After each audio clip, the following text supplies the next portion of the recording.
people of the internet, and welcome to the final installment of our little mini-series of reviews and commentaries of Godzilla in animation. I'm, of course, your host, Andres Perez, aka Kaiju Noir, and here with me, of course, throughout this entire journey is none other than Matthew Denian. Hey everybody, great to be here. We've made it to the end of this fantastic journey to do our final Godzilla in animation episode. And what are we going to be talking about? What else? It is the thing that inspired us to do this retrospective. It is Godzilla, Planet of the Monsters, or known as in Japan as Godzilla or Gojira Kaiju Wakusei. Now, of course, I did review this movie back when it was initially released in theaters last November, but given that it came out recently on Netflix and I was able to listen to the official English dub of the film, I figured it was a better way of getting reacquainted with the movie and being able to solidify my thoughts fully on the movie, because after watching, unlike Shin Godzilla, I was able to get the gist out of the whole entire story, even with the official subtitles that were leaked later on before it was actually released on DVD in America. But with Godzilla Planet of the Monsters, there was so much extra detail that I really needed, because there were some points that the thing was, Godzilla Planet of the Monsters tried to be more character-centric than Shin Godzilla. But, so there were several points that I was a bit confused on, and thankfully watching the dub actually helped me solidify my thoughts on this, and plus it gives me the chance to make another video with Matt, and I always enjoy my collaborations with him. Oh, thank you. Can I suggest an alternative title or addition to this? Godzilla, Planet of the Monsters, that you won't see. yeah. Planet of the Monster. Yeah. That's going to be a main criticism throughout this entire analysis, in that one of the biggest takeaways I got from Godzilla Planet of the Monsters is that it has a lot of great ideas, but a very lackluster execution. What would you say overall, like, as like first initial thoughts, Matt? Yeah, I would agree with you. I thought that the concept was good, especially when we read online about which monsters are going to appear in it. And I was thinking, because this is animation, this would be a really excellent opportunity to see Godzilla interact with a lot of monsters, and in particular monsters we haven't seen him interact with yet, like Dogora or Daggera, for instance. Would have been pretty cool. Unfortunately, we didn't get that. So I feel like we need to do a little disclaimer before we go too much further into this film, Andres. Okay. One thing, and I know you and I have talked about this before, is that we definitely feel it's okay if people have a different opinion from us, or people agree with us, or whatever, because this is just for fun. So, I know this film has been very divisive amongst the community. Like every other Godzilla movie recently. Yeah. It's very true, like every other one recently. But there's really no need for people to be angry towards other people for having a different opinion of them. So, for instance, too, I think it's a good idea if we point out something that we felt could have been better, because it's the only way that hopefully somebody at Toho maybe picks up on this and says, this is what the fan base is saying, and hopefully we can improve upon it. So I think like two good analogies for this would be, you and I have before we were really friends and we first just kind of met, you had gotten a bunch of my books and looked at them, and you really enjoyed several of them. Mm-hmm. And then I asked you about one of them, and you said, I didn't really care for this book for X, Y, and Z reasons. Mm-hmm. You were very cool about it, and you didn't come across as like difficult towards me or anything. It was just, I think that these are aspects you can improve upon in your writing. So when I try to be an honest evaluator and look at it, I thought, I like this book, but as I go back and look at it, these are definitely things that I can improve upon going forward. So it was helpful to me to see that. And there's people who love that book, and there's people who don't care for it, but it was still helpful in that respect. Mm-hmm. Or I think another good example would be, and it's something you and I have talked about in previous reviews, mm-hmm. is that Godzilla 2014, well, for the most part, people liked it. One of the complaints was that we could have used more Godzilla in that film. It was a great third act where we got the confrontation between Godzilla and the Mutos, but otherwise, we could have used perhaps some more Godzilla. And I do think that Legendary took that to heart when they went and they did Kong Skull Island, and that they said, what were some of the criticisms that we had of this film? And they said, okay, well, people were saying they get enough Godzilla. So when it came to Kong Skull Island, we got a lot of Kong. Whatever you think about that movie, if you care for it or didn't care for it, certainly Kong was front and center in broad daylight throughout the film. So I think does speak to the fact that the fan base can have an impact on what movie studios do going forward. Right, right. And to add on top of what you said previously, this movie has definitely been divisive, and there's been a lot of ruckus, a lot of debate over the quality of the movie. And this is something I've always thought was incredibly petty of the fan base, but this is pretty much like the behavior you could see in any fan base, where everyone has this "I'm right, you're wrong, deal with it, get over it" mentality. And I think it's just very childish, and I've always found it to be very pointless to debate someone solely for the sake of trying to change their opinion. I mean, sure, you can have a discussion and say, here's what I do like about the movie. Okay, here's what I don't like about the movie. But to be on the offensive and try to attack someone and just straight out saying you're wrong, that's really not the way to go about things. I mean, I always thought, like, if you're going to debate about something, just simply share your opinions on it, not have this big debate just for the sake of who's right and who's wrong, because at the end of the day, no one is right, no one is wrong, it's all subjective. Yeah, you're absolutely correct, and it's a microcosm of a bigger societal problem we're facing right now. That we're not going to get into all that, right. But yeah, certainly when it comes to a fan base, there's no need to tell somebody that they're wrong on either end. If somebody did like the film, or really likes this film, and there's no need to go against them and say, oh, you're wrong, this movie stinks for X, Y, and Z reasons. And that's generally why I never respond to comments who share their own thoughts on a movie, whether they agree with me or don't agree with me, because I think it's a waste of time to reply to someone. It's like, for instance, my review for Unicorn Gundam. Someone mentioned, I personally love Gundam Unicorn, and some people would go on saying, I hate this anime for so-and-so reason. And I say, okay, there you go. Enjoy your little freedom. Enjoy, sharing your opinion there in the comments. Someone says, I love Gundam Unicorn. I love this movie. I love that series. And they're like, okay, that's awesome. Share your feelings away. I feel like there's no point in debating someone or saying I think. No, I've already shared my opinions in my review. Right. I'll leave it at that. And so here we are going to do just that with Godzilla, Planet of the Monsters. Yeah. So obnoxious, pretentious PSAs out of the way. Yeah. With this movie, it basically takes place in the future within the 20th century, sometime, 2040 something? I'm not sure what year it takes. That's a question I had for you too, because they didn't make this clear, and I did try the dub and sub, and I didn't get a clear indication either one. Yeah, I think it starts in 2040, because it definitely seems like modern times when they are first leaving the planet, and Godzilla's, I guess, roughly the height we're used to seeing him at. It's difficult to see how big he was. I think they somehow made an announcement that Godzilla appeared at the 50-meter mark.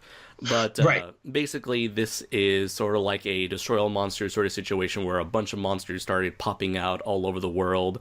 And they completely overwhelm humanity. At the same time, not one, but two alien species arrive to assist the humans in order to hopefully being able to colonize on the planet, because both of these aliens have been looking for planets to live on, for a suitable planet to live on after their own planets were destroyed. One alien species of alien is the Exifs, which are sort of like an homage to the Exilians from Invasion of Astro Monster, and the other alien is the Bilosaludo, which is alien that's sort of like an homage to the space apes from Godzilla versus Mechagodzilla, especially with the whole reference that they were the third planet to be destroyed by the black hole.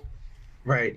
And my thought was, it seems like that the characters we meet as children and when Earth is being evacuated are still like middle-aged people, I want to say, when they come back to Earth, but they indicate that it's 20,000 years later.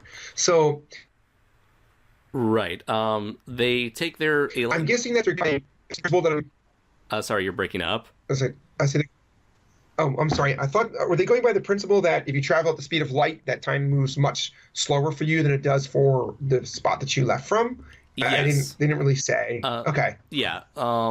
So the two aliens, they attempt to help out the human race, including the Billo Saludo, attempting to create a Mechagodzilla that would not activate.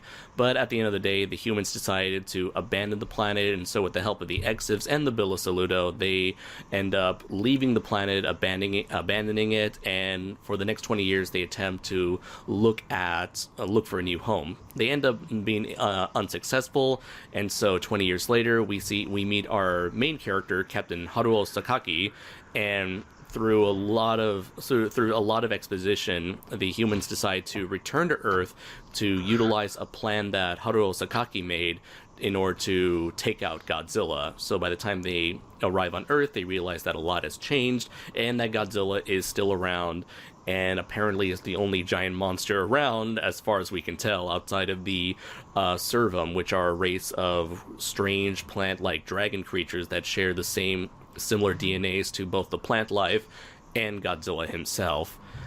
So then the movie then goes on to just focus on simply eliminating Godzilla with pretty much nothing else going on here.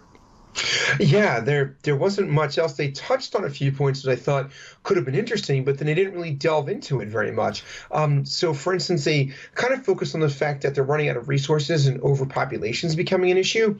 But we never see any of that. Right. It's the exact opposite of storytelling. You know, storytelling, everyone would tell you show, don't tell.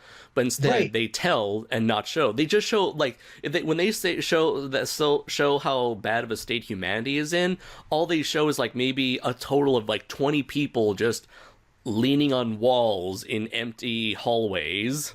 We have no idea how they live on a day-to-day basis. Right, and then they take some of the older people who, the gist of it is that they're beyond reproductive age, and try to send them to another planet. They blow apart for an immigration project, or like a suicide mission for the sake of seeing if the planet is habitable. Right, and story kind of never really goes anywhere. Right. Those people. It had led to a very interesting subplot showing that the humans, there might be some like shady hints of corruption within the system, within like the main organization that's running this entire ship. But yeah, you're right, and it would be great to have a human antagonist within this movie, because I feel like you got to have that, since Godzilla himself doesn't really feel like an antagonist. He's just doing his own thing while the humans come in to attack him. You really felt like you needed some sort of human opposition here, but we really don't get one. Again, they set up the council to be an interesting point for conflict, but they don't do that, as you said. No, and then they sort of make a societal clash a little bit, or friction might be a better term, between the two alien races. Like the ones from the black holes kind of make a comment to the Exilians that, you try to implement your race with the human, or your religion rather, with the humans, but it didn't take. And they do like a few shots of like maybe one of the Exians kind of praying with the humans, but they don't do anything with that either. Like there's no background to it. Oh yeah, that's another thing.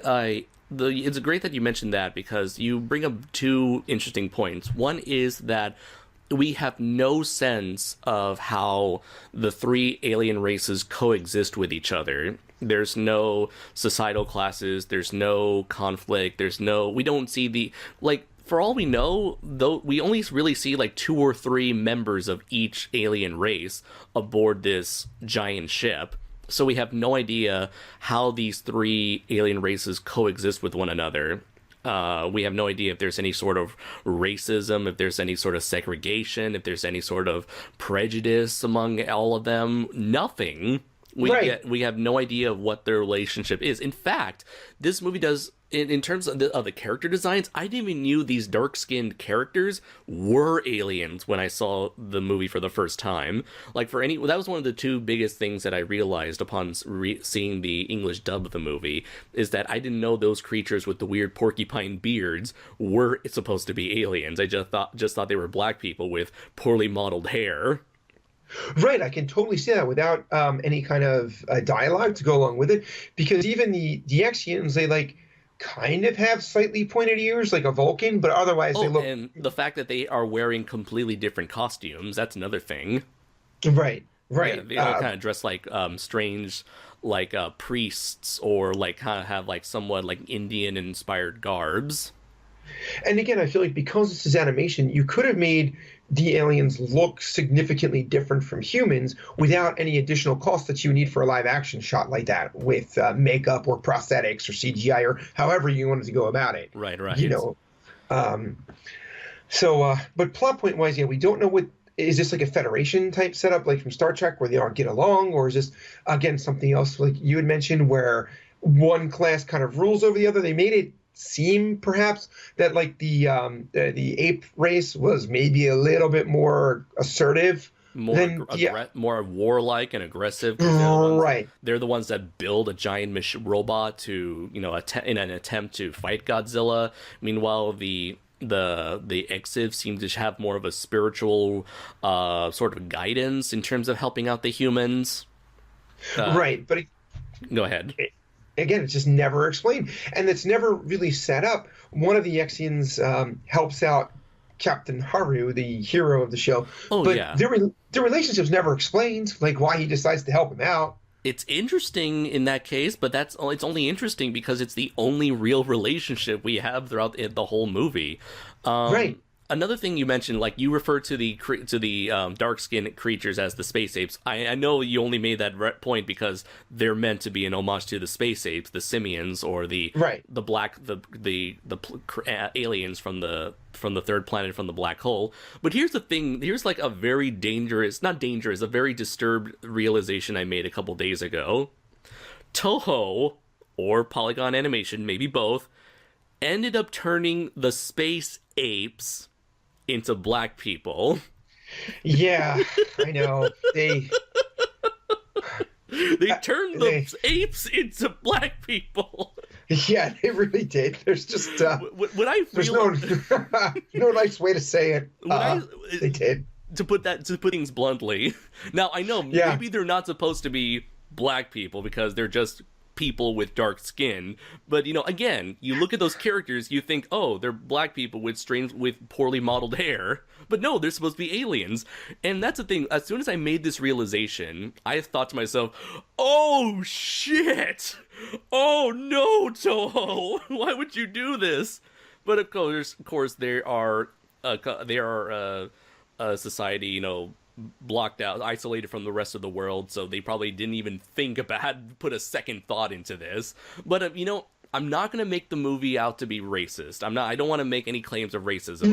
No. I feel like this was just an innocent mistake on their part, and that they do not have like the sort of cultural sensitivity that would make them realize such a grave mistake. Right. I don't think so at all. I think it, like you said, it was just a cultural mishap. In fact, it reminds me of I think it was like 2 years ago when there's a basketball player in the NBA from like Croatia or something, and he was trying to guard a couple of African American players on the perimeter, and he couldn't keep up with them. And the reporter asked about it, and he said something like, "Oh, they're just really fast. They're out there running around like monkeys." And the reporter's like, "Oh my God." And he had no idea from his cultural background that was offensive. Right. So he did go on to apologize about it. I took the same type of approach with this. Yeah. Or there was that recent controversy, what was it, with H&M, where they had this black kid posed with this shirt, and the shirt said, like, the coolest monkey in the jungle. Right. And just lack of foresight on people's part, or cultural awareness. People could make the claim that I'm the one being racist because I'm the one making connections between apes and black people, but I'm only saying that because it is such a horrible, horrific association that's still in the minds of many people because of those kind of awful people that continue to this day to use that sort of insult. No, you're absolutely correct. I mean, first, let's you and I be clear that there's no room for bigotry anywhere Absolutely. in the No, world. yeah. And, right. Racism is wrong. Right. And in particular, when it comes to, things that we enjoy and like to do. But I think we'd be remiss if we didn't point out, again, if we're trying to point out things for Toho going forward that they should be aware of, that's something you should be aware of. That if you're going to utilize, granted it's hard to call them something else, but the aliens from the third planet from the black hole, as you had mentioned, were portrayed as sort of like Planet of the Apes type aliens, if you will. You could have just made them straight up apes if that's what you're homaging. It's not like you're like you mentioned, you're not limited by costumes, you're not limited by makeup or prosthetics. Just go all out and make them actual space apes. Right, like even seeing it with the dub, I have to go back and rewatch, but I don't think that when they first had the aliens announce themselves, they didn't necessarily show a picture. Yeah, right. I was super confused by that. It's like, especially when I saw the dub, I was just relying mostly on the visuals, and so you see what the Exifs look like, but you never see what the Billo Saluto look like. So, and their name pops up like once probably throughout the entire movie, and so you could easily have like misheard or have like you could have easily missed that name, the Billo Saluto, and just would have thought, oh, those are more of the Exifs. Right. Or even when they first kind of appear and you're watching them on screen, that's just a person of African descent who's a human. Yeah, and you're thinking, oh, these are just a bunch of people who are these are just a bunch of humans working on Mechagodzilla. Right. It's just like visual and expository wise, it just does a poor job at introducing the second race. And I feel like you don't really even need the second race here. I feel like it's kind of how would you say, it's redundant to have another alien race with the exact same backstory as the Exifs. Right. Again, if they had put some more into the story, like there's a societal clash or a cultural clash, or they're bringing different things. Like when the Exifs first came, I thought, oh, maybe they're bringing King Ghidorah to try to even things out here, and that never went anywhere. The black hole aliens, do we call them the black hole aliens? Does that work? Or probably, yeah. The Billo Salutians, I guess. Billo Salutians, thanks. Yeah. I gotta write that down. That's the thing. That's another hard word to remember. Yeah. So they kind of suggest that they brought a non-working Mechagodzilla that didn't go anywhere, and then that's it. And we don't really get much else. So yes, the two races do seem to be redundant there without any kind of other story going forward. There is, like, you brought up that one conversation between what was his name, Metphis, who is like the main Exif who is the only person who really supports Haruo at the very beginning, and like I guess the main Billo Salutian that we met, where both of them, they're in private and they're talking to each other about what could have gone down on planet Earth. And that was probably one of my favorite moments in the movie, character-wise, where the Billo Salutian claims that Metphis' race would have most likely tried to take over the Earth after they saved it by trying to brainwash humanity with their religion. And on the other hand, Metphis replies, well, who would have Mechagodzilla have attacked after Godzilla, huh? So they're kind of in a way kind of cheekily, in a cheeky sense, trying to claim that that each race would have probably tried to betray humanity had things not gone south. Right, they did, but they didn't really build much from there either, because if that was the case and they're in outer space, why don't they just subjugate the humans at that point? I mean, yeah. Maybe at this point they're so low on resources themselves that they need to rely on the humans unless things change in the near future. But again, they don't say anything. It's like, until then, we will rely on the humans. No, nothing like that. Right, and again, they came to Earth looking for resources. Why take extra people with you if you can't stay there? Again, unless they explain that they need each other to coexist. Right. But which they don't, right? Yeah. Okay. So in terms of like this whole world building thing, despite the fact that this movie spends a lot of time on exposition, it doesn't do it in the right ways in my opinion, where you show us how these characters live on a day-to-day life, get us to know them personally. But no, it doesn't really do that. All it focuses on is a bunch of scientific jargon where it's like, here's a plan to kill Godzilla with, blah, blah, blah, and reversing the polarity and the neutron flow, whatever sort of scientific technobabble Right. is that. Which is also kind of a bit difficult to follow. Like, I kept trying to, like, pay attention and go back and listen to what the details were for this plan, but at the end of the day, it's all just sci-fi BS. Right. The gist of it being they have to. Oh, sorry, go ahead. Well, you're right. I'll let you go ahead. I'll say the gist of it being just people haven't seen it yet. They have to get back to Earth, and they decide they have to kill Godzilla because he's killed every other thing on the Earth, including the monsters and stuff. So if they want to live there, Godzilla But again, has to we go. don't know because we don't know. Again, the movie never gets to explore that. Right. So Yeah. And there are people who would make the excuse that this is all just set up and that it's okay because this is just like one part of an anime or one part of a series, one part of a trilogy. To which I don't want to say you're wrong because we talked about that. It's like, in my opinion, I feel like that is not a suitable excuse for this style of execution, because even if this was the first part of a trilogy, even if this is going to be connected to future storylines, this is your introduction. You need to grab people's attention with your introduction. And even if you're going to explain things further on, it's okay to hint at things that may happen in future storylines. But for here, you really need to get people's attention in order to get them invested for the rest of the series. Like Harry Potter had its own story, that self-contained story, while also being the first chapter in a long series. Lord of the Rings, The Fellowship of the Ring, Back to the Future, the first one. Let's see, Batman Begins. right. Every book I write, I try to do that, where like I have a self-contained story, and then You leave it I open. leave it open. But I think one of the keys to any story, especially one that's an initial, like you're saying here, that's the beginning of a trilogy of stories, is you need people to feel invested in the characters. And Yeah. I didn't feel invested in any of these characters, even the lead, the Haru. Captain Yeah. Haru. Before I forget, Star Wars, since this is science fiction. Right, Star Wars, Star Wars. Specifically Star Wars A New Hope, where it feels like, you can go on living your life without watching Empire Strikes Back or Return of the Jedi, and yet it still says, this is only the beginning. It's like they won the battle, but not the war. Exactly.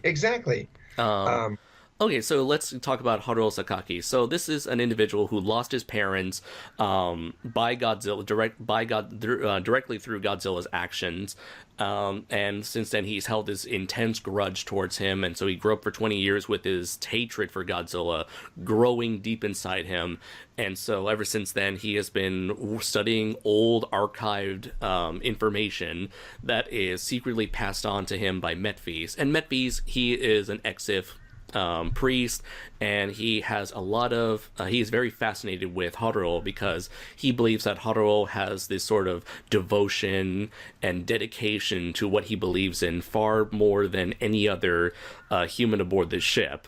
Which is like, okay, that does feel very anime-ish, where it's like, you are the chosen one. It's like, you are the special one. And so it's like, no one else can do it but you, Haruo. But I do like that. You have this alien who's kind of like in the background watching everything. It's like the Exif, he's kind of like us in a way where Metphis, he's kind of taking a backseat.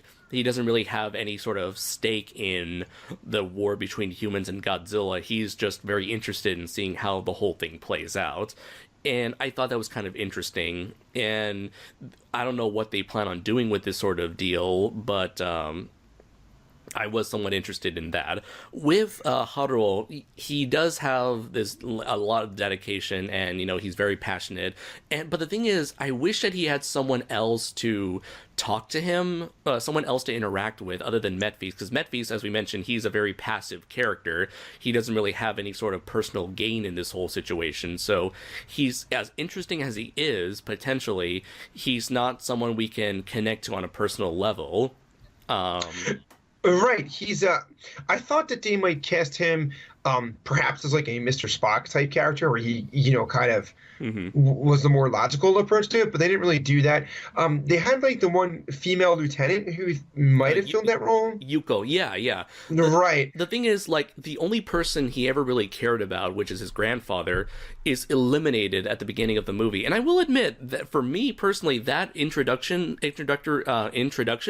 really worked. It showed Haru's desperation. He's, doesn't want to let go of these people because his grandfather is aboard, and his grandfather's like, listen, kid, I chose to be here. I'm sick and tired of being on this planet. If I'm gonna die, I want to die with my feet on solid ground. And that was an emotional moment, especially during that accident when the entire ship blows up. Not the ship that Haru was on, but the little ship with all the elderly people on that suicide mission to that planet. Oh, right. I thought that was a great scene, but it ends up taking away the only character that Haru has a personal connection with. So, sure, he's fighting for the sake of humanity, but without someone there to fight for, he doesn't really have a personal stake in the whole thing. I mean, even like, let's say, for example, your book, Atomic Rex. You have your main character who is fighting to save the planet Earth, but he ends up coming across a human partner, and so he ends up fighting for both his life and her life. So it just, Right. it really helps amp up, like I mentioned, the personal stakes. But he doesn't have any personal stakes in this. It's just, I gotta fight Godzilla because I love humanity and I love the planet Earth, and it's very generic. It's like, sure, you hate Godzilla and you want to save the Earth. So does everybody. Oh, but he just happens to have more devotion. To me, Right. that's not good enough for a character. No, in fact, they kind of suggest that the real reason he wants to go back is because, aside from the fact that Godzilla took over the planet, took out the resources, that they took his pride or humanity's pride, and Mm-hmm. he needs to win that back. So I kind of think it as like a cultural thing. Is that or honor might be a better term coming from Japan, or is that just I guess so, yeah. But for me, I just feel like that wasn't enough. And yeah, Oh, I agree. you mentioned Yuko, and Yuko, we really have. She's the character that she's mainly stays in the background until like the middle of the movie when she finally gets to talk to. She's supposedly our main female lead, yet she doesn't even talk to the main character until like halfway into the movie, and where she mentions like she's been wanting to meet him for the longest time, and that she too felt very angry over the she too felt angry over the possible conspiracy because as it turns out, her grandfather was also aboard that ship, which is the dialogue itself, both the subtitles and the dub, made it felt very clunky. It almost felt like as if they both shared the same grandfather, as opposed to both of them having their own grandfather. She didn't say my grandfather was on there too. No, she said grandfather was there and I miss him now, or something along those lines. right? I thought that they were cousins, maybe, or something at first because of that, and Yeah, but the they fact that didn't really explain it. but the fact that they've never met each other up until that point, it's just like, no, they just are two characters who happen to share the exact same origin story. Basically, both of them Right. lost their grandparents, both of them have suspicions against the council, and now both of them want to kick Godzilla's ass. Again, it's redundant, just like with the two aliens. Right. It is, and then far as the Haru himself, and I did try the sub and the dub, he kind of just comes across as typically in a lot of animes, there's just that one guy who talks angry all the time, like Yeah, Vegeta, yeah. and he just Go ahead. comes across like he comes across like that, and because there's no other side to him, it makes it difficult to connect with him as well. Right, right, yeah. there's This is where you needed someone to talk to him so that he can like kind of drop this tough guy act and act like a real human being. It's like, let's see him when he's happy, let's see him when he's angry, let's see him when he's sad, let's see him when he's laughing.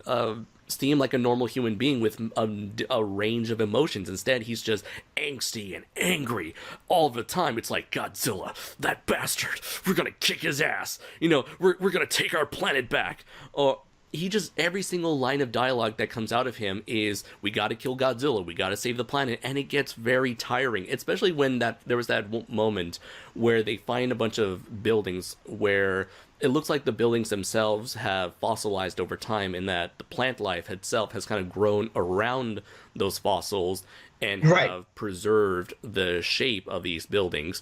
And so he gets all emotional. He sees these flowers and he's like, the earth hasn't forgotten about us. This proves that we need to kill that bastard Godzilla. And at that point, I'm rolling my eyes saying, oh my God, get over it. We get it already. You hate Godzilla. Right. It was like an Ahab complex to the nth degree. It was terrible. But here's the thing. Sure, Moby Dick is a famous, legendary story. But guess what? Captain Ahab wasn't the main protagonist of the book.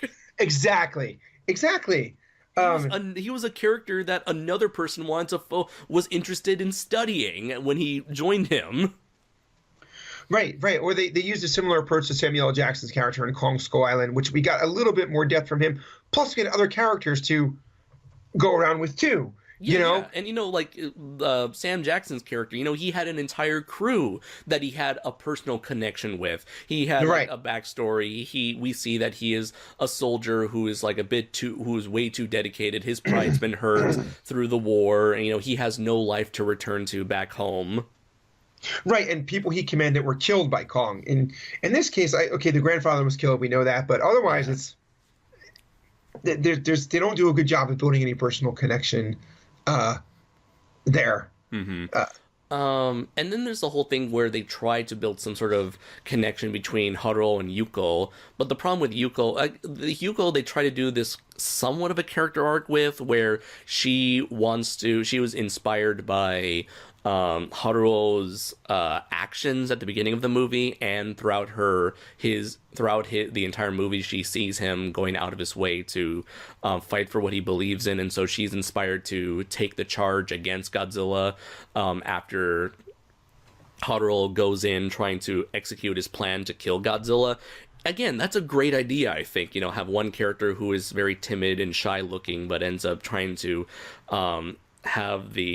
take on that go-getter attitude that Haruo has. Again, great idea in theory, but I just wish that these two had more time to develop and see Yuko end up being, interacting more with him and slowly becoming more like him and getting the chance to make that progression. But in the end, it's just like, no, you're gonna fight, so I'm gonna fight too. Hiya! It felt very abrupt. There was nothing there. Like, is it a mentee relationship? Is she a love interest? Is she a friend? We don't really know. Yeah. And I think one thing else that made it difficult to make Haru relatable was the animation, in that, to me, most of the other characters looked very visually similar, where it's difficult to tell all the other characters apart, especially like the humans, especially when it comes to blonde people. Yeah, exactly. I was going to say, all the blonde people look exactly the same. They even have all of them have the same comb over. They do, and then they have the same personality and voice inflection, very similar too. So you couldn't even use that to differentiate one from the other necessarily easily. And I'll go back to it again. It's animation. You could have made them look different. It's not that hard. Yeah, but no, everyone's got to have the same pale skin tone. Everyone's got to have the same uniform. Everyone's got to have the same equipment, the same robots, the same guns, the same everything. Everything looks very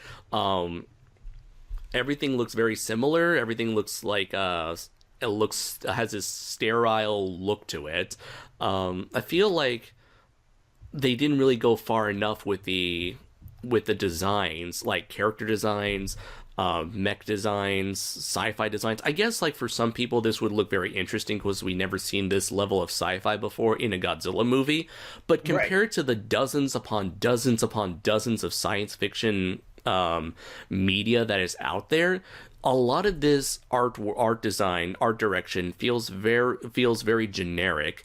I mean, even with something, this takes a look going back. I know some people were upset that I made so many comparisons in my last review to the CG anime Knights of Sidonia. But Right. considering that this was made by the people of Knights of Sidonia and the fact that there are so many artistic similarities between these two projects, I can't help but make comparisons to it on an aesthetic level.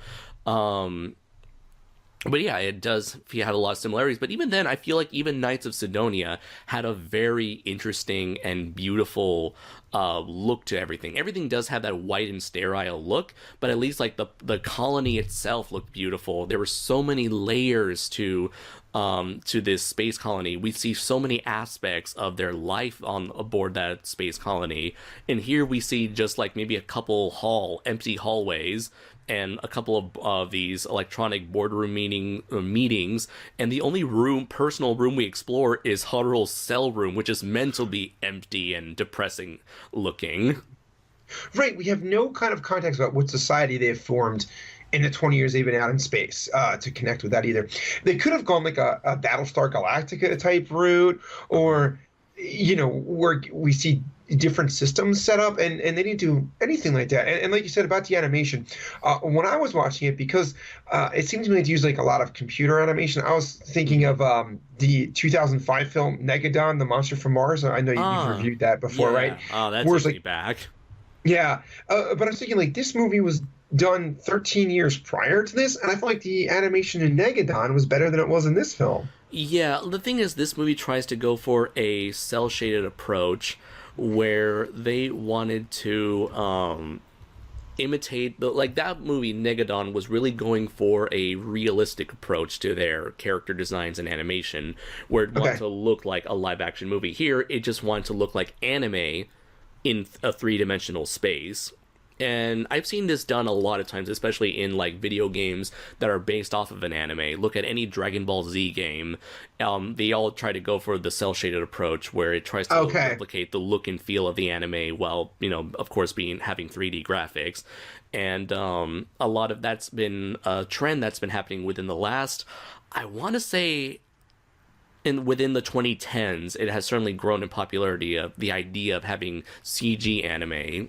And however, a lot of these animes tend to use a similar approach where they want to replicate the look of 2D animation in a 3D environment. And I know I've gone into this within my first review, in that they are with something like this is something introduced with there's a person who by the name of Super Eye Patch Wolf, and he made a great, I think it was Super Eye Patch Wolf who made a great video talking about CG anime 3D animation with anime, and he made a comparison between Toy Story and something like this movie, where Toy Story has an art style that could only work in 3D animation because it was made specifically for CG animation.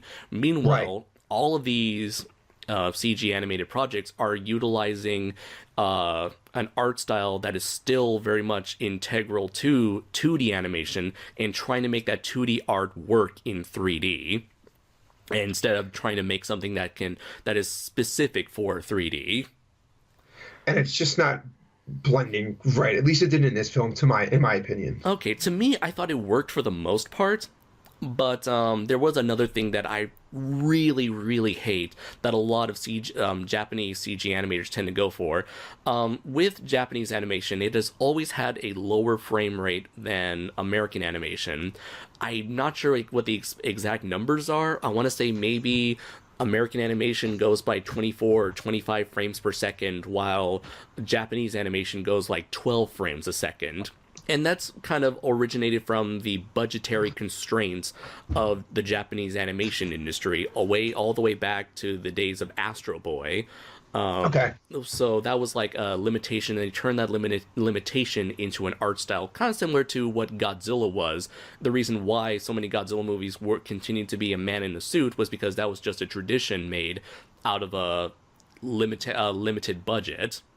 And so that sort of limitation has sort of evolved into a style that we come to see as anime. And so I guess they're really, because they're this Japanese mentality of like, keeping things the way they are and keeping that the tradition intact. they try to do this limited frame rate in CG animation, and it makes no sense because it just even though you don't really notice the limited frame rates in 2D animation, seeing these characters kind of feel stuttery and laggy looks horrible. And you can even see that in the new Batman anime, Batman Ninja, if you look at the trailer. Yeah. The only times where it isn't as distractive, if you look at like the CG intros to JoJo's Bizarre Adventures, where there's so much color, so much lavish, extravagant activity happening on screen that you stop noticing this frame rate problem. But on the other hand, then you have something like Berserk, which has been universally hated upon with its due to its animation. But with this movie, it still has those problems, and I still don't like it. But when the action gets going, I feel like that's when the animation is at its best. And I feel like Go ahead.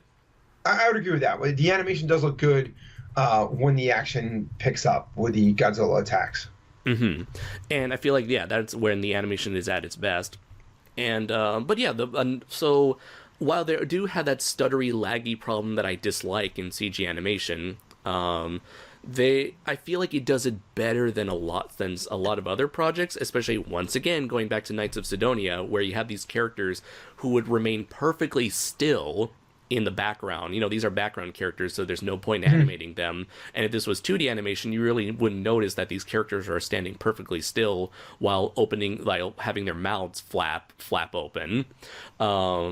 But in CG animation, like Knights of Sidonia, it looks really awkward to see these characters stand perfectly still and have only their mouth open, and then making like a very short pose-to-pose animation. Meanwhile, here I feel like they did put in more of an effort to make these characters move more and feel more alive. So I will definitely give credit to the animators for that. But yeah, the art direction, it does feel very bland in this case. One thing I didn't like about the animation would be the uniforms themselves, where I like again, good idea, poor execution, where I like that they try to show this place being very dirty, very dingy, very worn out, and that applies to both the ship itself, the environments themselves, and their uniforms. Their uniforms look dirty, there's scratches all over, it looks like they haven't been kept in good shape. But I feel like a lot of the textures just feel like they're painted on. It didn't feel like they were really molded in. And that was something I wish they could have worked more on. But I guess that would have been more of an effort on their part, because that would mean they would have to put scratches and dents into mold scratches and dents into every single one of those uniforms. Right, but it would have given the story a little bit more depth, at least in terms of the animation. You would have a better sense of what these people have gone through during their journey. Mm-hmm. But it didn't come to fruition. Mm-hmm. Now, you had mentioned about the... Oh, sorry. So the video I was thinking of is the mismanagement of CG in anime, and the username is Bryhard, Brihard. Yeah, but it was Super Eye Patch Wolf who did a video on Berserk 2017 and 2016. But yeah, the person I was thinking of who was comparing 2D and CG was Bryhard. I was going to say another issue I had in terms of story was that we get a brief glimpse of Godzilla in the beginning of the film. It's in a pretty good scene where he blows up the escaping pods. Wait, that's a good scene. Yeah, that is a good scene. But then it's not until almost an hour later that he finally reappears. So I felt like that was a long lag in terms of not having any Godzilla for any Godzilla movie, let alone an animated one again. Right. But I do like this is one thing that this movie one little thing that this movie has over Godzilla 2014 is that at least every single action that happens in this movie is due to Godzilla. As opposed to like the Mutos in 2014? Exactly, yeah. Okay. Everything that happens in this universe is a result of Godzilla, where, the reason why they're in space is because of Godzilla. The reason why they're going back to Earth is because of Godzilla. And then what are they fighting? Godzilla. So at the very least, they did the thing of focusing on Godzilla in a Godzilla movie. Right. I suppose, again, that might be a good Moby Dick comparison, because like in the original Moby Dick stories, he doesn't appear until like the last chapter of the book. So, and we hear about Moby Dick through these flashbacks of Captain Ahab. Right, right. Let's see. Uh, Um, So once they get to Earth, that's another thing I wish they would have explored is that we don't really see enough of the Earth itself. We just see this one patch of land that Godzilla happens to be walking through in a straightforward direction, and they meet with him. They have a small fight. They fight off some of Servum, and then they fight the Servum and Godzilla, and that's basically it. It was very disappointing because I will admit the action scenes are pretty intensive, but when it comes to the Servum, their appearances are so brief and so short that I really wish they would have had more of an impact, especially if they made I don't know, I was hoping for more blood, more violence in these like more personal attacks between these smaller monsters and the humans. oh, no, I totally agree. And they didn't do a great job. I'll cut them a break because, like you said, this is the first in the beginning of a trilogy. Yeah. And they do suggest that the Servum are like maybe a part of Godzilla or part of the offspring of Godzilla. But I was wondering, like, has the whole planet now become Godzilla in a sense? They didn't. They say that everything shares same similar DNA to Godzilla. Right. And that's another mistake I made in my first review. Like, first off, I didn't know that the Bilisaludians were aliens. I didn't know that Yuko and Haruo had never met each other up until the events of this movie. And I made the claim that Godzilla is neither plant nor animal. What I meant to say was that was a mistranslation on my part, where they claimed that the plants and the animals shared similar DNA like Godzilla. Right. Yeah, and that's with like those strange metallic fibers. Right, because they try to like touch one guy goes to touch a leaf and somebody else stops him, and then like hits it with like a knife, and the knife's cut in half by the leaf. I thought that was like a setup to some future death later in the movie, where maybe someone falls into a bush and he gets like slaughtered. Right, they didn't do anything with that. And my other thought was, what's the purpose that they're coming back to Earth for? Because they're out of resources. They specifically mentioned they're going to be out of food within like 8 years or something like that. So, but if you come back to Earth and everything's sharper than a knife, what are you going to eat anyway? Like, yeah, they never go into that. Again, it's just, kill Godzilla, kill Godzilla, kill Godzilla. That's the only focus from there on out. Another thing with the Servum is that they appear later during the climax, where they attempt to fight off the monster. They fight off the humans on their speeder bikes, and then they disappear, unless I'm mistaken, and they actually blew them all up. Yeah, I know they shot some of them down. That scene was actually kind of cool, where they were fighting the Servum with their air bikes. Yeah, trying to think of the right way to say that. I always call them speeder bikes because I'm thinking of Star Wars. Right. But that part was kind of cool. Kind of reminded me like a bit of like the end of Avatar, maybe, where like they have like the dragons flying around and they're fighting them with the helicopters. In this case, it was air bikes. Yeah. And then they had like the similar kind of like Avatar-ish mech suits in some respects, and then some things similar to like Star Wars walkers, maybe, that are all firing on Godzilla. But here's my problem with when Godzilla does initially make his appearance towards the end, and that when they called him a plant, I thought it was because he doesn't freaking move in the entire fight. Well, that is true. They didn't bother to animate him all that well. You don't even see his feet move when he's like supposedly walking. No, he's it's almost like a motion comic with him, or like those old very old from like the 60s first Marvel animation attempts were like kind of the arm moves a little bit, and that's it. Because Godzilla doesn't move as like he's being attacked by all these things.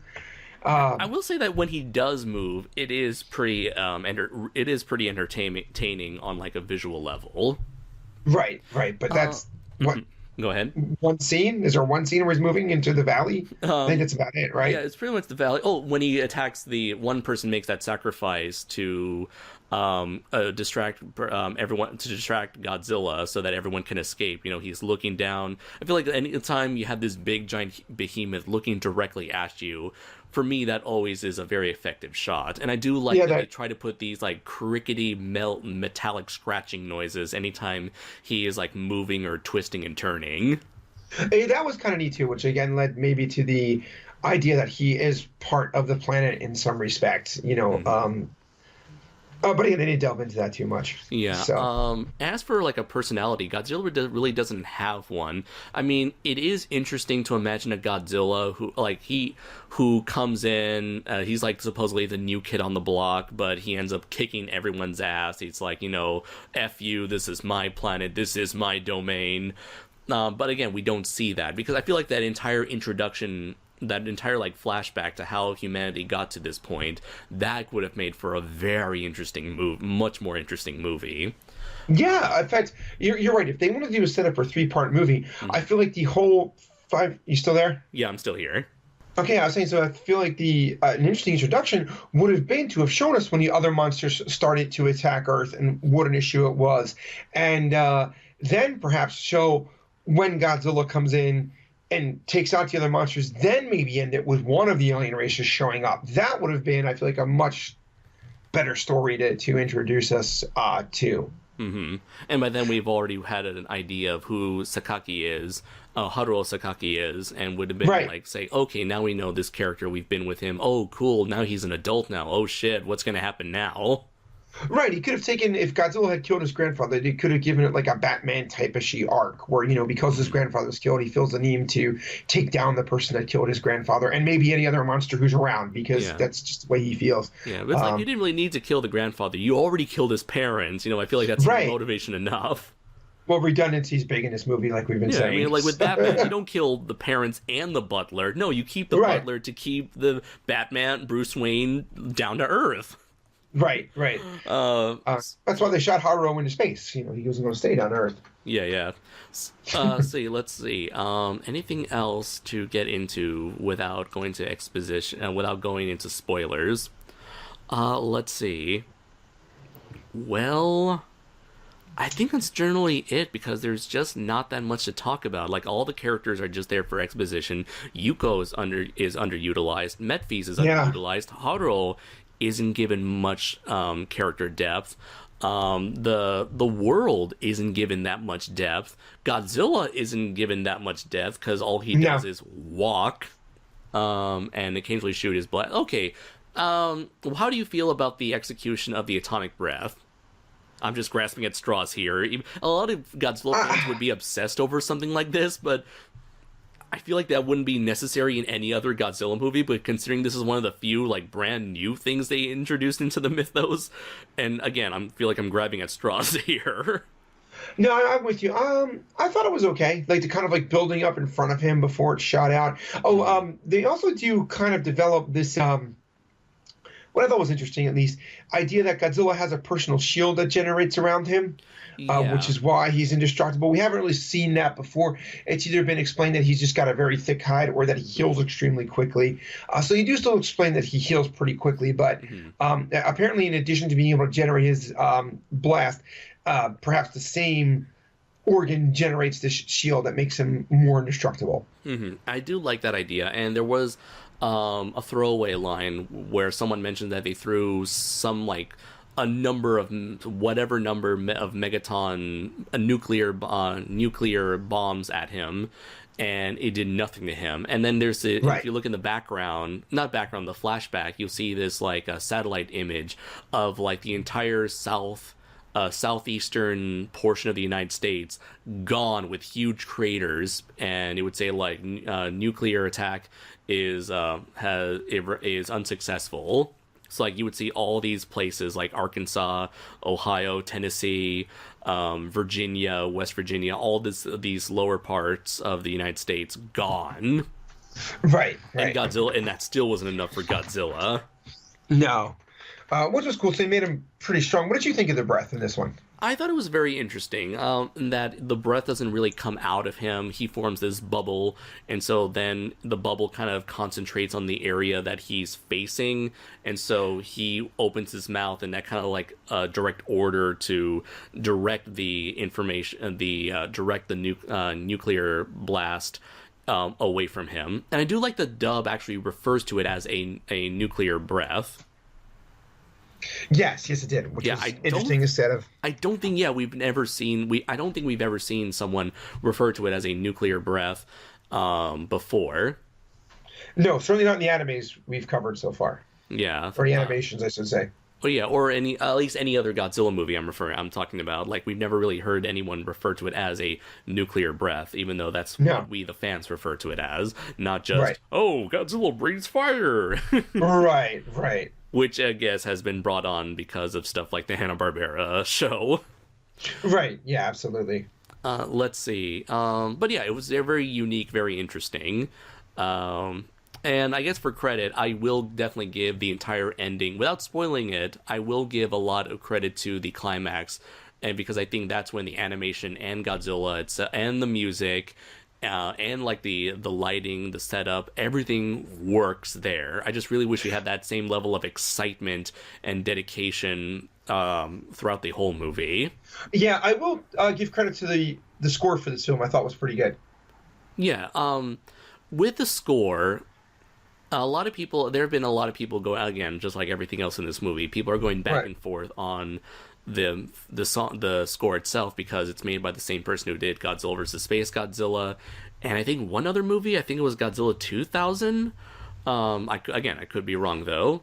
But for this score, I feel like there are portions of it where it's technos, portions of it where it's um, orchestral. I think the orchestral stuff works much better than the techno tracks. Um, but overall, I feel like it's very decent, but it's not something I would want to listen to on my own. Like a lot of Godzilla fans are, whenever they usually the soundtrack comes out before the movie itself, and so a lot of people go out and listen to the soundtrack. For me, I like listening to the listening watching the movie first, and if I like the soundtrack enough, I'll listen to it on its own because then I always get that same level of excitement saying, oh, this is the part where that thing happened. Oh, this is the part where Godzilla did that one thing. No, I totally concur with you about that. I would feel the same way. And it says why maybe the score worked because of the ending, where Yeah. you said it did come together well. Yeah, but I really hate listening to a Godzilla score before having any sort of context beforehand. I feel like that having that context would add to that enjoyment of the score. But for here, again, the soundtrack has to motivate me enough within the movie in order for me to want to listen to it by itself. And here, this does not want to make me want to listen to the score on its own. And I really have no interest in doing such a thing. So I feel like the score itself is adequate enough for the movie, but to me isn't really anything special. Okay, I could definitely concur with that. I don't know if I'm going to go download the score. I just thought it worked well for the visuals they had in the film. Maybe a better way to say it. Like if you take something like Shin Godzilla, the Who Will Know, or Persecution of the Innocents, I think that was the name of the first song. Right, yeah. I love those two Yeah. tracks. I can listen to them any time of the day. Uh, so yeah, I think. Oh, what do you think about Godzilla's design? Because that's been one of the biggest things fans have complained about since it was revealed. I thought it was okay. I think clearly they looked at the legendary Godzilla and kind of took a lot from there. He did have a much more earthy look to his texture, which again kind of works for me. Again, if he seems to be more connected to the planet than previous Godzillas, where he's just a dinosaur or a pre-existing creature. Uh-huh. So I think the look kind of worked for me. I didn't think of it as a full-on plant, but to have a more earthy feel, I thought maybe he's kind of like Swamp Thing or something like that along those lines. So I think it worked well for the setting that it was in. It's not my favorite Godzilla design ever, but I think it worked well enough. Yeah. For how it came across. What did you think? I pretty much have share your sentiment on it, where I thought it was unique, it was different, it was familiar, it was different yet familiar, and yeah, it looks like they did take a lot of ideas from the current Hollywood portrayal of Godzilla, where he's kind of big, stocky, has a lot of muscle to him. He does have oddly skinny legs though. That's a weird thing. I do like the idea that he is kind of like a representation, this idea where maybe he's like a representation of like Mother Gaia, of like he's like the embodiment of the earth. Maybe the earth created him. Who knows where. I wish I wish we could have gone into his origin, but at this point there's so much lacking in this world that I think where Godzilla came from is not that significant, I believe. And No, That's And one all of the other stuff they got to fill yeah, in. I wish that, like, I feel like that's one of the things that would be appropriate for a sequel to build on.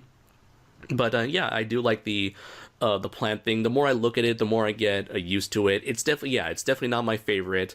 Like with Shin Godzilla, I definitely liked it because it was unique, it was different, it was creepy, it was scary. At least to me personally. I know other people Oh have yeah. qualms about that design, but that one enticed me enough to get the NECA figure for Shin Godzilla. I currently have a Shin Godzilla figure on my shelf right now, but there is nothing about this design, as unique as it is, there's nothing about it that captivates me enough to want to own a figure of it.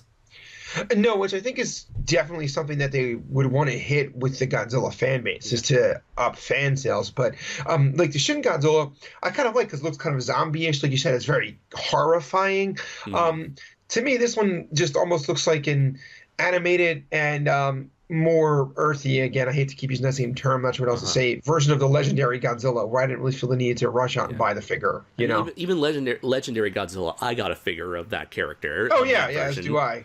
Yeah. Let's see. Funny, I will admit, I do have a tiny, tiny little rubber figurine of this like anime Godzilla, only because it came with I was given to it for free for anyone who went to see it in Japan. You get a little free little minifigure, which is about like the size of like an eraser for anyone who for a school supply eraser. Oh, sweet. Where do you have that now? Oh, I have that on my shelf right now next to my other little, okay. Little figurine of Minya and a little Godzilla keychain figurine. But yeah, the design itself, it works in the context of this movie, but it's nothing. It's interesting, but it's not doesn't blow me away. Let's see. If anything, I do like the teeth are kind of molded into the jaw itself. That idea is pretty cool. I guess I like the musculature, because he does look pretty muscular. Yeah. You know. He's been working out. Yeah. He's kind of he reminds me of those images of why am I blanking on his name? He played what was it? J. Jonah Jameson in the Spider-Man movies. Oh, not J.K. Rowling, right? That's an author. Yeah. Oh, shoot. Yeah, I usually have that. I can't remember his name now. Let's see. I'm going to check right now. I think it was Simmons. J.K. Simmons. Yeah. J.K. Simmons. There we go. J.K. Rowling. I know Simmons. Yeah. But it was Richard Simmons. No, that's not it. J.K. Yeah. Simmons. We both got half of his name. There we go. Okay. You ever saw those pictures of J.K. Simmons working out in preparation for his minuscule role in Justice League? Yeah, he was jacked, and he have his coat off in the movie. That's a crazy thing. Yeah, and he didn't do anything action oriented. No. So he's just this guy who's he's an older dude, but he's pumping iron, and so that kind of reminds me of of anime Godzilla. You know, it's just he's this old dinosaur, yet he's he's got these ripped muscles. You know, he's working out. He's look at these pumped these muscles here. I'm gonna take over the earth from the humans. Godzilla is ready. Yeah. Stop and do a Slim Jim. Yeah. It's I got 3 minutes with you humans. I got 3 minutes of playtime. Yeah. Oh, yeah. If only he was actually that enthusiastic in the movie itself. You've missed your calling. You should do voice impersonations, stand up or something. Yes. Always. Unfortunately, it was Hollywood that kicked me out. They do not appreciate my talents. They don't know what they're missing. There's too much directing over in Hollywood land. You could be the next Richard Little. I'm telling you, you could do it. If anything, all right. If anything, I would love to be the next Ralph Garman, where I can just live off the fame and popularity of another dude. Oh, there you go. But anyways, I think we've reached a conclusion with Godzilla 2014. With Godzilla 2017, or Godzilla Planet of the Monsters, or anime Godzilla, however you call it. People have been we made the assumption that, they give this movie a pass because this is the beginning of a trilogy and that they'll get all the good stuff there. No, for me, I feel like you really need to pull out all the stops when it comes to your first chapter or your first story, in order to get the ball rolling, and then go ahead and show us what more you can do afterwards. I feel like, you gotta give us a very strong impression, not just tease us at little things that you will go into later. Of course, you didn't see that with Star Wars. You never saw it with Lord of the Rings. Unfortunately, I feel like this movie held a lot back for the sake of setting up this world. And I feel like you can have a movie for setup, but you gotta give us more than that. That's how I feel. And so, before I gave this movie a 3 out of 5, and to that point, even though we've been doing a lot of complaining throughout this movie, I do feel like there is enough there for at least a single viewing, because there are some very interesting visuals. There are some interesting ideas that are somewhat explored in this movie, and there is the action itself is admittedly very entertaining, and the ending itself is quite a spectacle to behold. So this movie to me is like the very definition of a mixed bag. It's got it's got a lot of interesting ideas, a lot of interesting locales, but at the end of the day, it doesn't utilize a lot of it to its fullest potential. So I may just give this movie a 3 out of 5, just like my last one, because I feel like all my feelings towards the movie during my initial review, I feel like are pretty much strengthened. My criticisms remain stronger than ever, and my positives remain the same as well. Visually, it's interesting, but substance-wise, it's very lacking. But I feel like it's worth at least a viewing, and because it's on Netflix, it's really it's not like you're wasting your money on anything. Especially since even if you don't have Netflix, you can get a free 1-month trial, so you can really watch this movie for $0, without seeing, for nothing, for no price. So you're not really losing anything in the long run. Which again, man, you are really grasping at straws. Yeah. So yeah, I would say this is this is something that I would. What was that? When you're basically, It's worth at least checking out one time. yeah, and that's, to me, that is a worthy of a 3 out of 5, because any movie that's 3 out of 5, that's a movie that I would recommend watching one time, and one time only. Like, you watch it, you're done with it, you can move on with your life. Yeah. So yeah, and again, there are people that are out there who do genuinely like the movie, and I'm very happy I'm always happy. I'm not the kind of person who gets angry or butthurt over someone who likes something more than that. Who likes something that I don't. It's like, no, they should hate it like me. No, right. If you like it, that is fantastic. That is awesome. I'm glad you are able to get more enjoyment that I couldn't, and I'm genuinely happy for that. Because at the end of the day, movies are there to entertain people for the most part. And if you were able to do that, if that whatever piece of media is out there, if that was able to do it for you, that is great. And so that's why I feel like there is something here for some people. And so yeah, I would give it a middle of the road 3 out of 5. I think I would have to go a 2 out of 5 for me. And again, it's like you said, other people can feel differently, and that's fine. I'm glad if they like it. For me, anybody who's read my books, and you have, I like a lot of monsters and a lot of monster action. Mm-hmm. I felt like this was a missed opportunity to deliver on that. So this might also be a case of me underscoring it some because I had certain expectations that weren't met. And I helped you set your expectations pretty low to begin with. Yes, you did, to be fair. And I was still kind of holding on a little bit of hope, and it didn't help out. So again, I do think it's worth checking out at least one time. I will say that the fights with the air bikes was pretty cool to see. The angles that they were attacking Godzilla and stuff like that was pretty neat.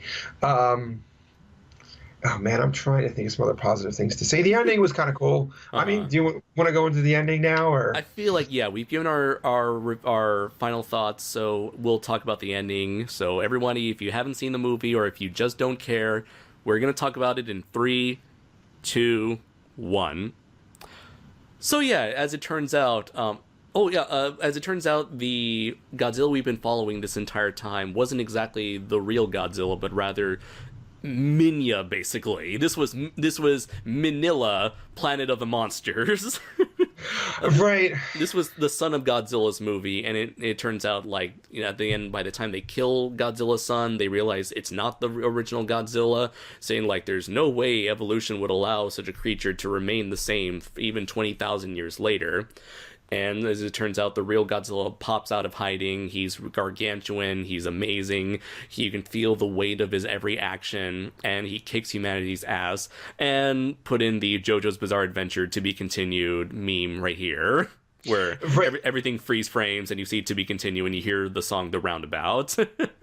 And yeah, he's huge. We're in, like, I think he's listed as 300 meters tall. Yeah. So he's really like a living mountain. He does exhibit some new powers, like some kind of new type of force breath, maybe, or something. I don't know what you would call that. I guess that's just but like some sort of he roars so loud it causes like some sort of like sonic boom, I would say.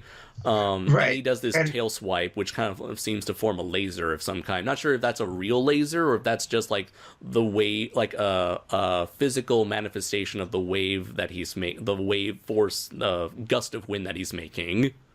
Right. So I liked it. I just have some questions about it, and I want your opinion on it too. Okay. So is this a continuation of what we saw maybe started with Legendary, where they had to have the biggest Godzilla, and then Shin Godzilla had to be the biggest Godzilla, and now this Godzilla has to go way over the top to be the biggest Godzilla? I wouldn't be surprised if this was just some sort of studio dick measuring contest. Yeah, okay, good. Yeah, so is it a dick measuring contest about who's got the biggest Godzilla? Yeah. And The uh-huh. No, go ahead. I noticed that like when people first found out about this, it's like when I saw this in movie theaters, I was just smiling to myself, thinking, "Oh boy, how are the fans going to react to this?" And of course, when people found out about the height of the final Godzilla, everyone was bitching and moaning, and I kept telling everybody, "You're like chill. You're not going to notice how big he is." And a lot of my friends do have the same reaction where, yeah, he's big, but you never really notice how that he's 300 meters tall because there's really nothing around him to compare his size to. If it weren't for those new powers and like the sound effects, you wouldn't really notice how big that he's like that much bigger. Right, and that's one of my next questions were they need to keep this up in order to make his size mean something going forward. So, for instance, we've mentioned before, they obviously teased Mechagodzilla appearing previously. However, Mechagodzilla that they show us was constructed 20,000 years ago when this Godzilla was only 55 meters tall. Yeah. So I don't want to see a Mechagodzilla that's the same size as this Godzilla. I feel like you're going to have one that's significantly smaller, because why would they have made one that's 300 meters tall to fight a 55-meter Godzilla way back when? Yeah. It also adds on to the strength and power of this Godzilla if he is just way larger than everybody else that he's fighting. Because if, again, the Mechagodzilla or, heaven forbid, any other monster shows up and is the same size, like, it won't really matter, like you said, because they'll still kind of look the same size even though they're giant. It's like when you watch a Godzilla 2000 where he's 55 meters tall, even if you just recently watched a Heisei movie where he's 100 meters tall, you don't really realize there's that big a height difference between the two because comparatively the other monsters measure up to them. Right. You really only notice that Godzilla is that big, probably, or even that's like the only time you really notice Godzilla's height is when you see like Godzilla 1984, where he's like maybe it had to be like 80 meters tall, and the buildings were still like towering over him. Or with Godzilla, from then on, they had to boost Godzilla's height to 100 meters in the 90s, just so that he can remain the same height as the majority of the buildings back in that day. So there's not much of a difference between Godzilla and the building's height and in the 90s and Godzilla and the building's height in the 60s. Right, and when we're talking about there's nothing but trees on this world now, And unless they have and mountains, and they have other things to compare him to, it's not going to make a difference that you made him 300 meters tall from perspective in most shots. Yeah, yeah. Right. So there really isn't any real point unless you want to make it interesting, or make it interesting to have like these humans climb aboard Godzilla, or like a tiny robot fighting Godzilla, or whatever you plan to do. And to go into Mechagodzilla, this leads to the end teaser at the very end, where it's realized where Haruo is separated from the rest of the group, and as it turns out, he is rescued by a surviving human who is still living on the Earth. And who looks just like the princess from Disney's Atlantis, The Lost Empire. Oh, yeah, you're right. With, like, the dark skin and the white tribal marking tattoos. Although, if you notice her hair, she seems to have, like, her hair structured to look like moth antennas. Yeah, I definitely took it that she was going to be a Mothra priestess going forward, which to me, I got admit was a little disappointing that, so their big teasers are Mechagodzilla and Mothra. Only the two monsters we've seen Godzilla fight the most. As it turns out, Mothra's the plan as well. Yeah. I was actually kind of almost hoping it was the girl from Atlantis, because, they have like those cool stone giants. That might have been kind of neat. Maybe we'll have Imagine involved. There you go, right? That would be pretty cool. But yeah, as it reveals, it's like... the humans are still a thing on this planet 20,000 years later, and have grown to seemingly adapt to this planet of monsters. And we've already got the teaser poster months ago that teases Mechagodzilla still surviving. And we know it's Mechagodzilla this time because we see that strange insectoid dinosaurian robot in the beginning of the movie. And it was specifically referred to as Mechagodzilla. Right. Now, my other question going forward with sequels would be this. Is the Godzilla we saw killed the only offspring, or are we to believe that maybe there's a whole planet of Godzillas at 55 meters tall walking around in addition to the 300-meter Godzilla? I wouldn't like to see that personally, because I'm more interested in seeing more of those surviving monsters. According to this prequel manga, I guess some monsters actually developed into a species at some point, but who really knows? And as for Godzilla's origins, it's mentioned that it's the ultimate form of evolution or some kind, so it still remains vague as to where he came from. And so with Godzilla, Planet of the Monsters, according to the title, it roughly, let's see if I can find the title of the movie, because it's far more complicated of a title than Kaiju Wakusei, which was easily translated into Monster Planet. For this new one, let's see. Okay, so it was Kessen Kido Zoshoku Toshi. Kessen can mean many things. It can mean final battle, decisive battle, great battle. Kido means mobile, like a Mobile Suit Gundam, Kido Senshi Gundam. Zoshoku means like growth, but some people have referred to it as breeding or breeder. Okay. And Toshi means city. That one's the easiest. So essentially we've got like final battle, mobile, growth, city. So this makes me think that what if somehow Mechagodzilla was growing this whole time? Maybe it's kind of like the ending of Akira, where Tetsuo's arm goes crazy and starts absorbing every single piece of machinery and machinery around him. Okay, that would be pretty cool if they went that route. I would give him that. So he'll be... and then it like kind of grows and develops into a city for the humans to live in, kind of like a Metroplex from Transformers. Yeah, I was going to say like Metroplex or Triptychon. More. Yeah. Dinosaur. Okay. Yeah. Right. Yeah, so that's my theory as to what they may be going for, and that sounds interesting, and I really hope that can make up for the slowness of this first movie. Yeah, that would be kind of a cool take, especially if they then had like a symbiotic relationship with Mechagodzilla. And a different take on Mechagodzilla from what we've seen before. Yeah. That would be pretty cool. And who knows, maybe we'll see some sort of friendship or some sort of connection or relationship between this mysterious native girl and Haruo. But for the love of God, I know anime seems to love doing this.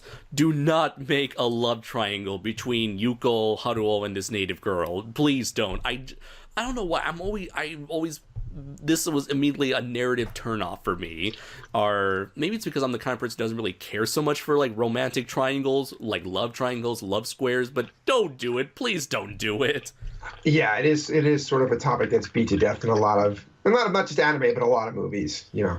I mean, I'm interested when there's two love interests where like one character wants to be with another character, or maybe two characters want to be with each other, but they don't. They're too afraid to admit their feelings for each other. Right. But when you have two characters going after like the same person, or even God help you, three characters trying to go after the same person, it's like that's too much for me. No, I would totally agree with that. Yeah, but I know that's a thing in anime, so I'm kind of embracing myself for the worst of it. Let's see. Any other speculation? I guess not, but I guess when it comes to sequels like these, I notice there's usually a pattern where the first movie is usually the best one. Oh, or and then the next two are lackluster, or like kind of like the case with Iron Man, or you have a case with like The Dark Knight where the second movie is considered so much better, the first movie and third movies are like merely okay, right. Or in comparison to the second right, like or even like The Godfather, the second one, everyone hails the second one as like the best one. And then you have other kinds of trilogies where it's just the same level of mediocrity throughout. So I'm really hoping this is not that sort of case. That's not the case with this trilogy, and that hopefully the sequel will be like the high mark. Hopefully, and like you said, this has been very divisive amongst fans, but I would think a lot of the negative feedback, if you will, is coming from the same things that we're saying: better character development, more usage of monsters, maybe a little bit more universe building to go into it. So hopefully, the studio will look at this and say, okay, these are things we need to do going forward. For this. And let's see. However, I feel like maybe studios, Toho and Polygon won't be able to listen to a lot of people's reactions, simply because it's like they're kind of doing the Peter Jackson route where they're doing all these movies at the same time. Where I think they're already going to release the second movie in May, and then maybe the next movie a couple months after that. Because it's only like November, December, January, February, March, April, May. So it's like 6 months between the first and the second movie. So May, June, July, August, October, November, December. Yeah, so about November would be like the right appropriate time for like the last movie to come out. So I don't really have any hopes that they'll be able to listen to any sort of criticisms before going into the next one. I mean, after all, a lot of people complained about Berserk 2016 being awful, and then when Berserk the second season came out, it was still awful, apparently. I'm not a Berserk fan, I'm just basing my thoughts off of what I've heard. But, yeah, it's not like a Kong or Godzilla situation where there's like a decent amount of time for the studios to listen to fan reaction. But, right. Because, Toho, it looks like they've never learned their lesson and are still continuing to pump out a lot of content in a short amount of time, one after the other. So, who knows what'll happen? All I can say was this was a very interesting direction for Godzilla, and it's sure to stick out in the franchise in terms of portrayals of Godzilla and the history of Godzilla, but in terms of quality, it does leave a lot to be desired for, and we hope that there would be some improvements to us in our opinion, again, in the future. So those have been our full thoughts for Godzilla, as well as our thoughts on the entirety of Godzilla in animation. We've seen it's been a very interesting journey seeing the different portrayals of Godzilla and seeing like the highs and lows, but at the end of the day, I feel like each of them, even Godzilla to an extent, still feel like Godzilla and do portray him in a faithful manner. What do you think? Oh, no, I totally agree. This was definitely a fun journey.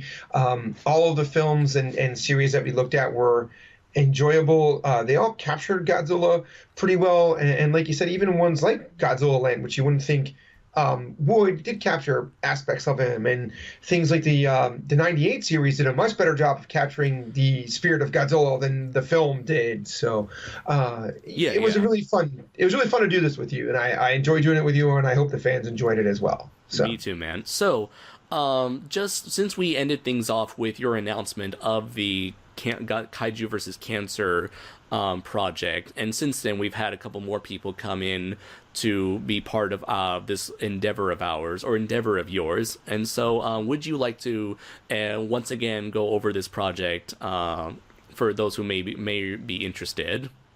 Sure. So what we're doing is, and I was given permission to say this now. So a friend of the show who you've had on many times, who I've been on with, Chris Martinez, the creator of Dorgon, the Fire Beast. Yeah, Fire Beast Dorgon, and if you'd like, you can check out my reviews for the two comics that he produced with Jonathan Claude, that being Night of the Fire Beast and Fire Beast Dorgon X Garan, the Horror from Space. Yeah, which are both great reads. Yeah, fantastic comics. Go out if you know. I mentioned before in my Q&A section that one of my favorites, perhaps my favorite piece of media that is Godzilla inspired, not Godzilla related, but Godzilla inspired, is most definitely the Fire Beast series. So please definitely check those books out. You can find them on Insane Comics' website, and you can support them by checking out the Fire Beast Dorgon Facebook page. Yeah, and he throws it out there with the Atomic Rex author being right here with him. Luckily, I agree with you. Sorry. No, it's cool, man. You know I don't read books.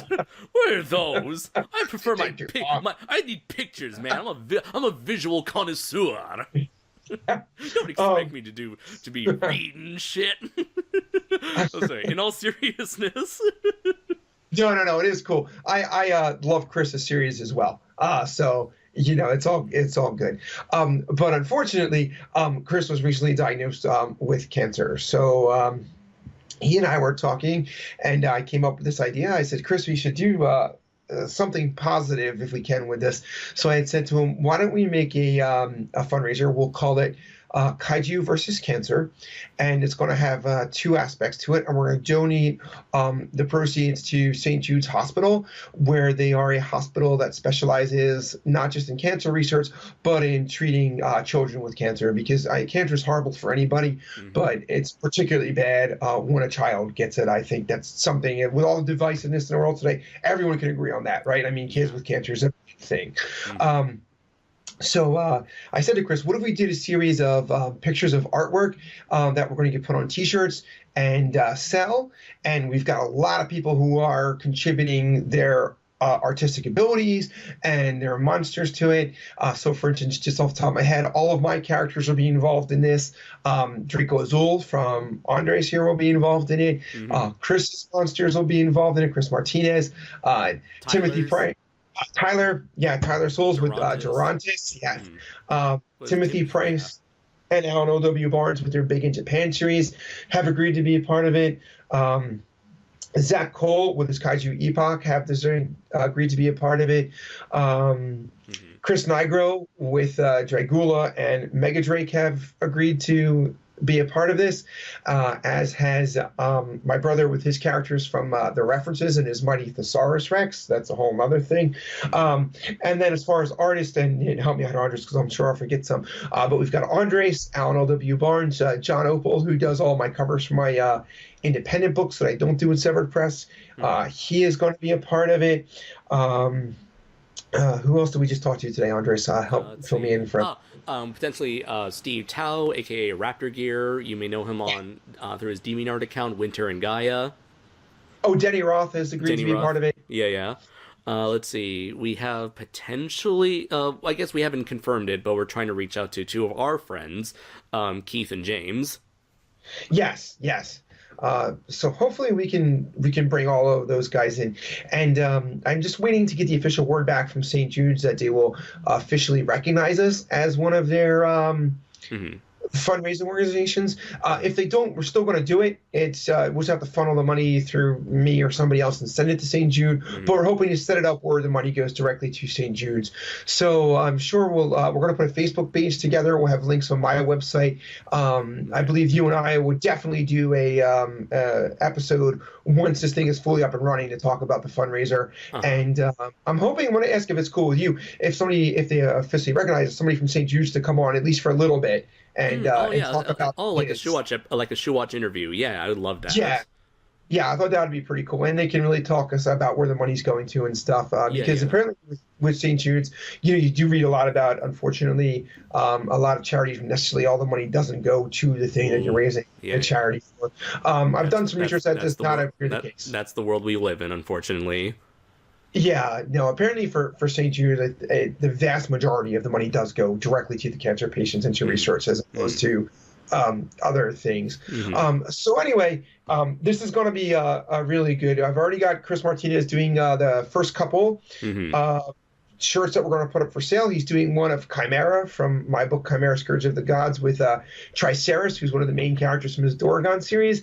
And then you and I have commissioned Chris as well to do a Draco's Old Steel Samurai um, picture, but they're not going to be fighting. We want them teaming up, Right. which is Yes. pretty cool. Yes. And copies of all the artwork will be sent to the kids down in St. Jude's as well. So in Yeah, addition to yeah. money, they'll be getting, artwork to go Ooh, with it. speaking of kids, since these are kids, what would happen if we raised enough money and potentially start making like little figurines of our characters for the kids? I would love that because right now I only have like little ones that I've cobbled together from Mm-hmm. other things that look terrible of my characters. So Uh-huh. that would be cool, man. But that would Yeah. definitely be something we could look into. Yeah. It would be cool, like to get like 3D, like even if they're not like posable figures, just like 3D printed little model figures, just to maybe it's made out of like a sturdy material enough for kids to like fiddle around with, or even for collectors to own, Right. if they care Like a hard. if they care that much about our own characters. Yeah. Well, hopefully they do, and then like I said, it helps out kids too, or like a hard rubber thing. I think Tyler's Oh, getting something like that done. yeah, I would love hard vinyl rubber. I would love that. Yeah. Right, like the old Muscle Man or whatever from like when we were kids type of Hmm. thing. Then we're also going to be doing all these shells from the current anthology I have out, the Hmm. Attack of the Kaiju. All of those are funneling to this fundraiser, so I've already directed all the funds from there. Just personally donate to St. Jude's, but hopefully in the future I'll be able to link it directly to them. Hmm. And we're working on a second volume. That's all the funds from that will go directly to St. Jude's as well. Hmm. So, and Chris was really excited about this. He's like, wow, this is something really cool. Unfortunately, this horrible thing has happened to him, but, he felt strongly that if we could help out sick kids along the way, that, Yeah. it would certainly make his journey easier. Yeah, and it would be a very fantastic thing to have, all of our characters working together to leave somewhat of a lasting impact on the world. I feel like that would be a great way, in the worst case scenario, to leave behind a beautiful legacy like that. Right. And the tagline for this will be, like I said, Kaiju versus Cancer, because Kaiju can beat anything. So, Right. we're going to direct it there. But it'll be hopefully very, very cool. And I should know within the next 2 weeks if St. Jude's is going to officially recognize us or not. So, All right then. So, that all of that sounds fantastic. I can't wait to see what this gargantuan endeavor and slash collaboration what will come about this gargantuan collaboration of ours. I hope for the best, and I hope that every single one of you can do your best to support this, if this is something that you are able to support, or this is something that you are very interested in and would like to be involved in, either through supporting us, or if you know someone who produces kaiju's material and would have like a character that's like somewhat recognizable and would love to be a part of this, the more the merrier. So thank you very much for this, for kickstarting this, Matt. And once again, thank you very much for this collaboration as we made all these videos over the course of 2 weeks.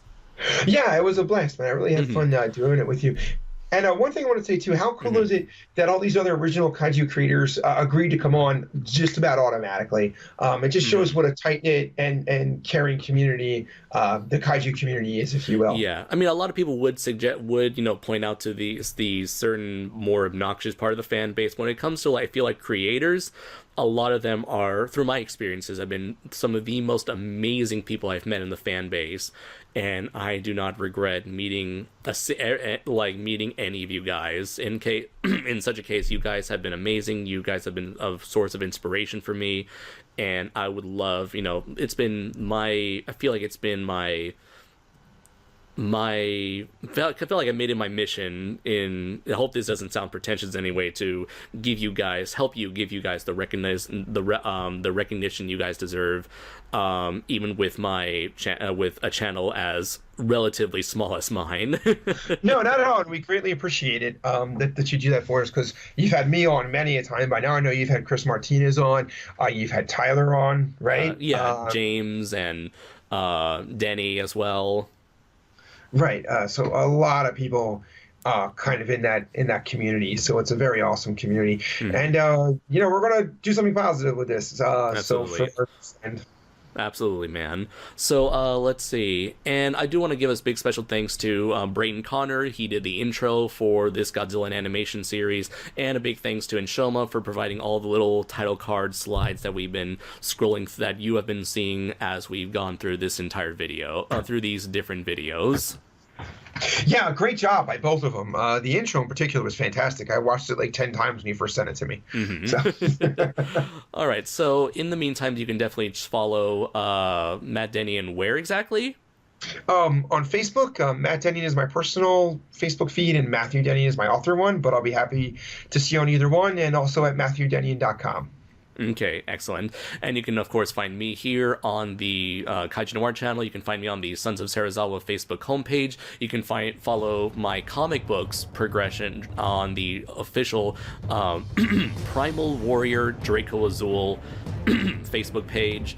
Let's see. And you can also follow me and my actions on the Toku Legion Facebook group page that I am an admin on, along with the rest of the Sons of Serizawa podcasters. And you can follow me on Instagram. I don't promote that enough, but I have gained somewhat of a following there by sharing the artwork from mostly the artwork from my YouTube channel there. Oh yeah, I'm on Instagram too. I do the same, forget to promote that. So, and Twitter. I'm on both. All right, so for the last time in this series, I have been Andres Perez, aka Kaiju Noir. I have been Matthew Denny, and thank you guys so much for going through this journey with us. And until next time, everybody, take care.